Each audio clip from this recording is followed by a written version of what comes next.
The text I will be analyzing is Thomas Nagel's What Is It Like to Be a Bat? Here is a quote from the text that embodies Nagel's viewpoint. It is difficult to understand what could be meant by the objective character of an experience, apart from the particular point of view from which its subject apprehends it. After all, what would be left of what it was like to be a bat if one removed the viewpoint of the bat?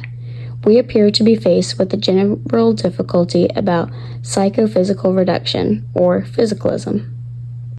To understand Nagel's text, we must first understand Descartes' method of doubt. The method of doubt is the idea that false beliefs, or beliefs that are insufficiently justified, must be preventing one from perceiving things correctly, and they must start over, building knowledge again from the ground up. The one belief that survives Descartes' method of doubt is that he is a thinking thing and therefore he exists. This belief leads us to the concept of mind-body dualism.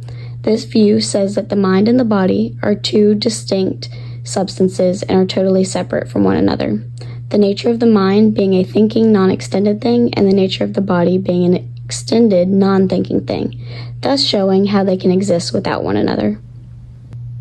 Elizabeth of Bohemia questions Descartes' belief of mind-body dualism, which leads to the mind-body problem. This questions how two completely different entities with entirely different natures can casually interact. Elizabeth argues that physical contact is required for one thing to cause another. However, this is incompatible with Descartes' theory of an immaterial or non-physical mind. This introduces us to physicalism, also known as materialism, which is the view in metaphysics that consciousness is just reducible to physical states, and views that everything in the world, including the mind, is physical and can therefore be explained purely in physical terms. Now that we have the background, we can start to understand what Nagel's quote means in reference to the character of experience. First, we have the subjective character of experience, which is the first-person point of view in which a conscious experience allows one to have a real understanding of what it is really like to be that organism.